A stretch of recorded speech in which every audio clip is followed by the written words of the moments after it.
Então, meus queridos e amados irmãos, a Bíblia diz que a igreja primitiva vendia suas propriedades, vendia suas fazendas e depositava aos pés dos apóstolos.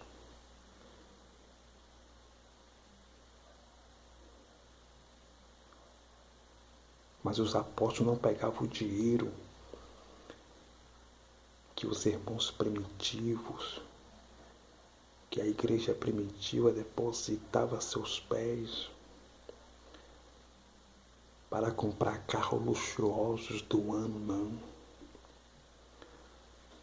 Os apóstolos não pegavam o dinheiro que a igreja primitiva, que a Irmandade depositava a seus pés para comprar fazenda, sítio, apartamento, para fazer casa de aluguel, para abrir lojas,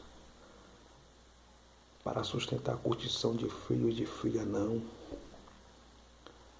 Os apóstolos pegavam aquele dinheiro que a Irmandade, os irmãos primitivos, a igreja primitiva depositava a seus pés para ajudar a Irmandade, para ajudar os que não tinham condições financeiras, para ajudar os necessitados. A igreja tinha união, a igreja tinha unidade. Os apóstolos não eram mercenários, não. Os apóstolos não eram corruptos, não. Meus queridos e amados irmãos, vou falar uma verdade nessa madrugada. Em muitas igrejas brasileiras tem muitos pastores corruptos, tem muitos pastores que só querem se vestir com a lã das ovelhas, comer a gordura das ovelhas. Tem muitos pastores corruptos fazendo lavagem de dinheiro, pegando dinheiro da igreja, aplicando fora da igreja em outras coisas.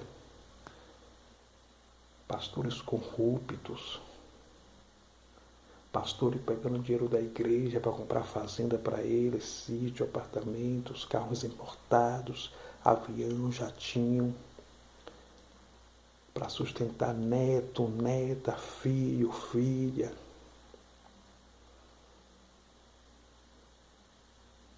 Mas os apóstolos não. Os apóstolos pegavam aquele dinheiro e ajudava os necessitados, ajudava os que não tinham condições financeiras na igreja.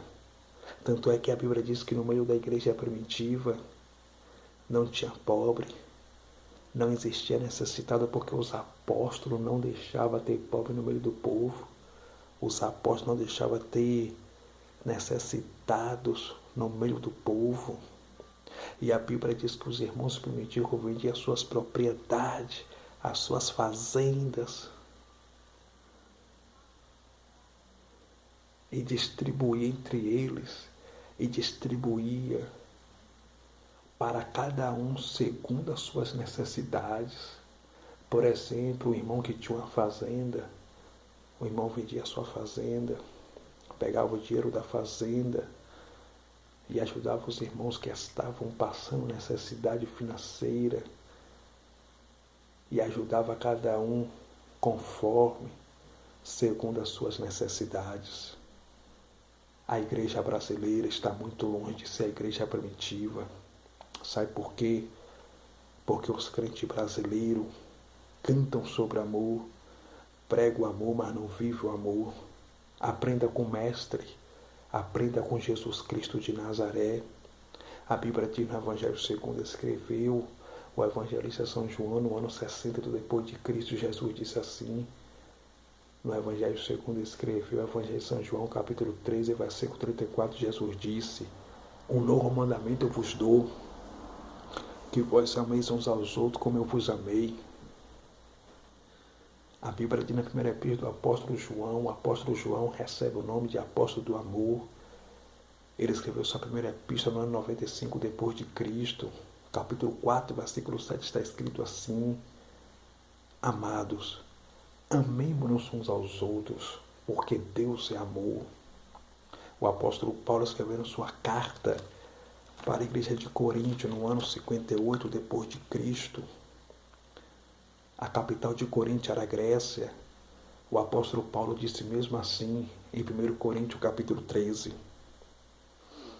ainda que eu falasse as línguas dos homens e dos anjos e não tivesse caridade, o que é caridade? Amor. E não tivesse amor, seria como um metal que soa ou como um sino que tine. E ainda que tivesse o dom de profecia e conhecesse todos os mistérios e toda a ciência, e ainda que tivesse toda a fé, de maneira tal que transportasse os montes e não tivesse amor, nada seria. E ainda que distribuísse toda a minha fortuna para sustento dos pobres, e ainda que entregasse o meu corpo para ser queimado e não tivesse amor, nada disso me aproveitaria. O amor é sofredor, é benigno.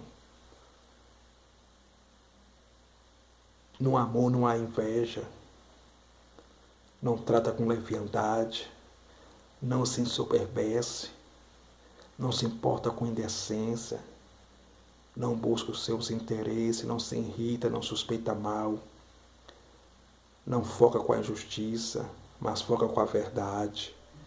O amor tudo sofre, tudo crê, tudo espera, tudo suporta. Meus queridos e amados irmãos, a igreja brasileira precisa praticar o amor, precisa rever seus conceitos, precisa aprender o significado de igreja, precisa verdadeiramente compreender o que é ser igreja. A igreja tem que ter amor. O apóstolo João disse, na primeira epístola do apóstolo João, capítulo 3, versículo de número 17, ele disse assim, usado pelo Espírito Santo: o irmão ou a irmã que tiver bens financeiros no mundo, que tiver recurso financeiro e ver seu irmão padecendo necessidade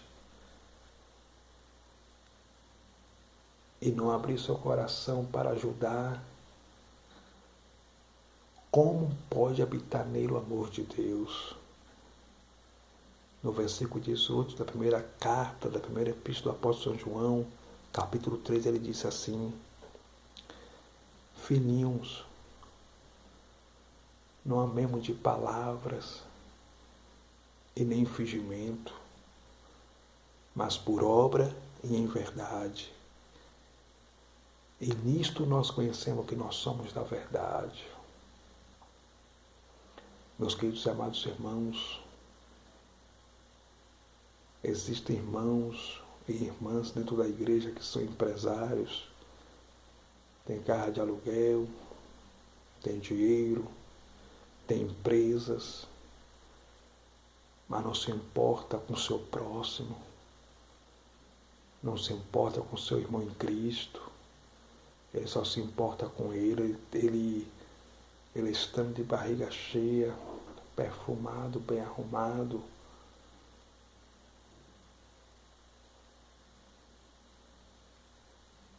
é o que importa. Mas nós precisamos aprender com Jesus. Precisamos rever nossos conceitos, nos converter de verdade. Precisamos ser crentes de verdade, não só na teoria, mas na prática. Na praticidade, precisamos praticar a palavra de Deus. Existem irmãos que são empresários, têm empresa e às vezes fica sabendo que o irmão está desempregado e não tem coragem de empregar o irmão na sua empresa. E não é porque o irmão não tem estudo, não tem competência, não, porque o irmão é competente. O irmão tem estudo, mas ele não emprega porque ele não tem o amor de Deus no coração. Existem irmãos que são empresários, têm casa de aluguel, e às vezes tem um irmão da mesma igreja dele que não tem casa para morar. e ele não tem coragem de ceder uma das suas casas para o irmão morar, nem que seja por uns 6 meses, 1 ano. Sabe o que é isso? É porque não é crente, é raça de víbora. Entrou no Evangelho, mas o Evangelho nunca entrou nele. Não é cristão para ir morar no céu, é apenas um religioso, um frequentador de igreja. É um religioso que sabe a hora que começa o culto, sabe o hino da harpa que vai cantar, sabe a palavra que o pastor vai pregar, mas não tem prática cristã na sua vida, não tem praticidade cristã, não pratica a palavra. Tanto irmão e irmã que tem dinheiro, tem recurso financeiro, vê um irmão precisando de um remédio, não tem coragem de ir na farmácia comprar um remédio para o irmão e para a irmã. Tanto irmão e irmã que tem recurso financeiro, vê seu irmão precisando de uma veste, não tem coragem de dar. Mas por ser religioso, por ser religiosa, todo mês paga o dízimo dentro da igreja para sustentar a curtição e ostentação do seu pastor. Mas não ajuda o seu irmão em Cristo, não ajuda seu semelhante, não ajuda os mendigos. Eu vou lhe dar o número da conta de Jesus Cristo. O dízimo no Antigo Testamento da Bíblia, que recebe o nome de veterotestamentário bíblico, não era dinheiro. O dízimo nunca foi dinheiro. O dízimo era alimento. O dízimo era açafrão, era coentro, era cominho, era o entro para sustento dos pobres. Só quem poderia comer do dízimo era o sacerdote da tribo de Levi. E nenhum pastor hoje é da tribo de Levi para se tomar dízimo, para se pedir dízimo, para pregar sobre dízimo, para recolher dízimo e receber dízimo. Só os sacerdotes da tribo de Levi que podiam comer o dízimo como alimento. Só os levitas da tribo de Levi que podiam comer o dízimo como alimento. O dízimo era para sustento dos pobres. Era para ajudar os órfãos, os viúvos, os viajantes, os forasteiros. Então, essas pessoas que são religiosas, que estão dentro do sistema religioso, todo mês, com medo da ameaça que seus pastores fazem, que quem não dá o dízimo, o devorador vai entrar na sua vida financeira, a pessoa não vai prosperar, quem não dá o dízimo está roubando a Deus.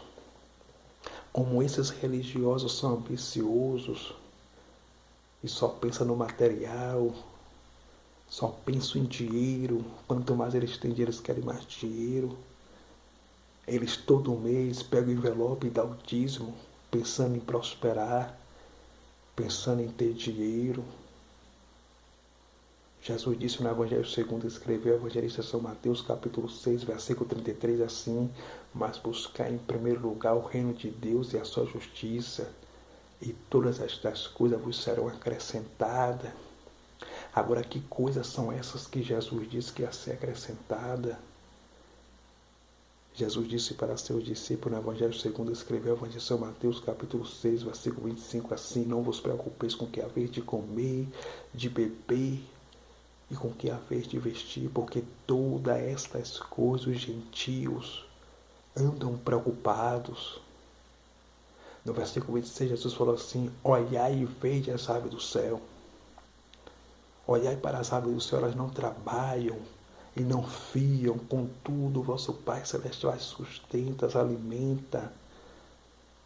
E nem mesmo Salomão, em toda a sua glória, em toda a sua riqueza, se vestiu como qualquer uma delas.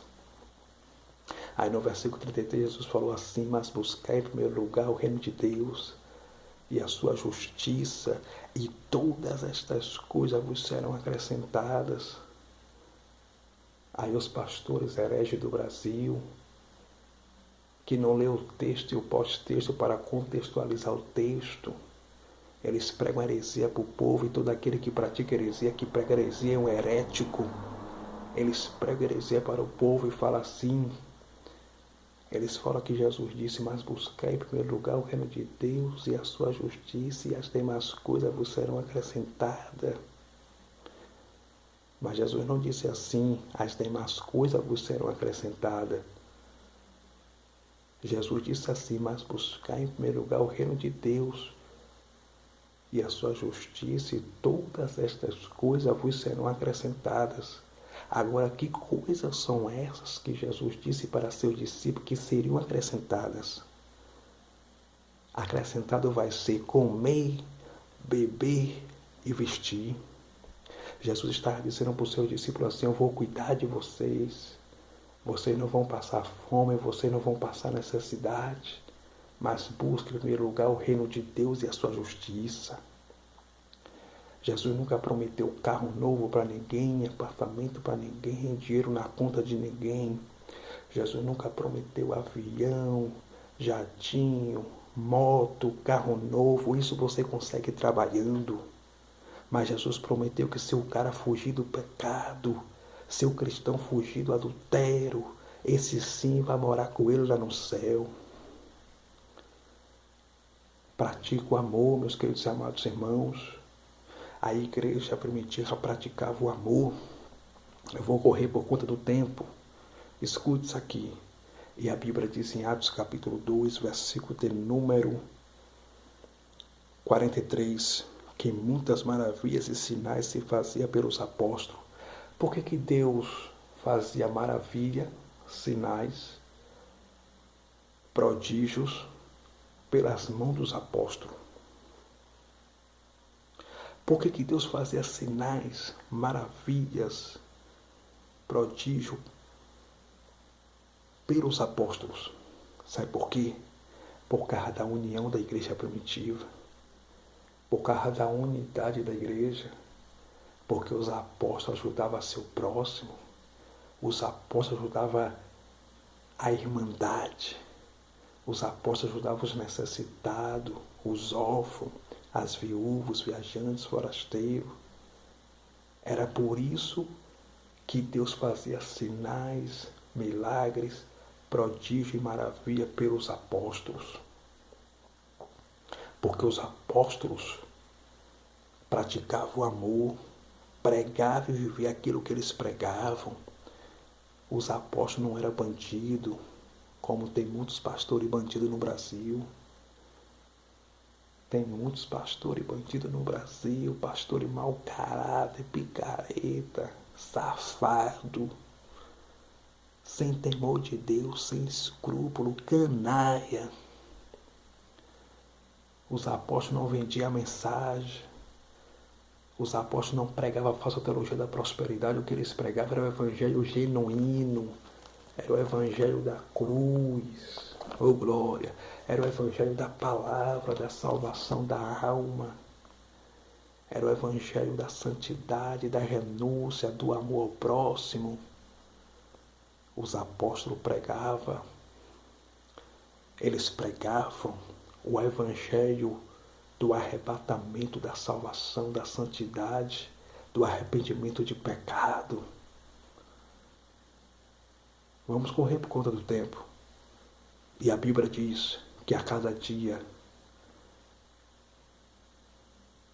Deus acrescentava o número de salvos na igreja primitiva. A Bíblia diz que a cada dia Deus multiplicava o número de salvos na igreja primitiva. Agora, por que Deus acrescentava? Por que Deus multiplicava o número de salvos na igreja primitiva? Porque tinha um bom pregador, que tinha uma boa oratória, que tinha uma mente boa, que gravava muito capítulo e versículo? Não, senhores. Por que Deus multiplicava, acrescentava a cada dia o número de salvos na igreja primitiva?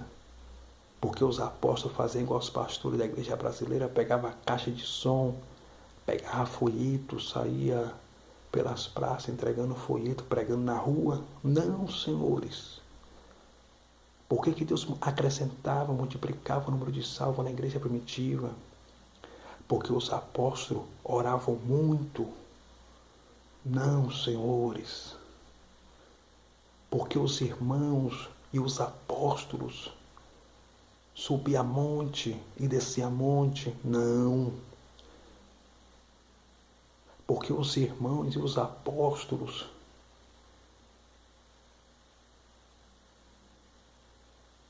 eram mais crentes do que os outros? Também não. Era porque os apóstolos pregavam muito, tinham uma boa oratória, uma boa dicção de voz, sabia entrar na mensagem, sair na mensagem? Também não. Sabe por que Deus multiplicava o número de salvos na igreja primitiva? Por causa da unidade da igreja, por causa da união da igreja, por causa da unidade da igreja, por causa da união da igreja. Porque a igreja primitiva era unida até no repartir do pão e perseverava no repartir do pão, vendia suas propriedades e distribuía entre os mais fracos da igreja financeiramente falando, entre os menos favorecidos, entre os pobres, entre os necessitados, órfãos, viúvas, viajantes e forasteiros. Porque a igreja primitiva tinha união, tinha unidade, praticava o amor. Glória a Deus, glória a Jesus Cristo. Porque a igreja primitiva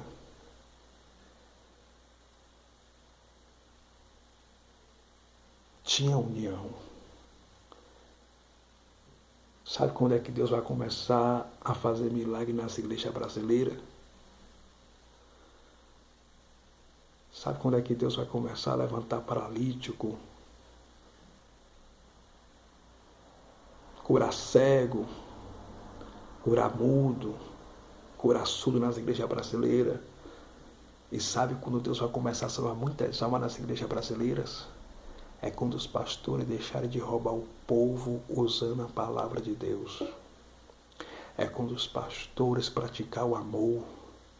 É quando os pastores se preocupar com o órfão, com a viúva, com o viajante, com o forasteiro. É quando os pastores ajudar os membros da igreja, ajudar os menos favorecidos, os pobres, necessitados. Sabe quando é que Deus vai começar a fazer milagre nessa igreja brasileira, do Brasil? É quando os pastores deixarem de usar o nome de Deus para se enriquecerem. É quando os pastores parar de inventar milagre em cima dos púlpitos. Porque o que mais tem no Brasil são pastores sensacionalistas, inventadores de milagres. Eles falam que Jesus levantou o paralítico sem Jesus ter levantado para ganhar fama e dinheiro, aplausos, para ganhar mídia, para ganhar holofote.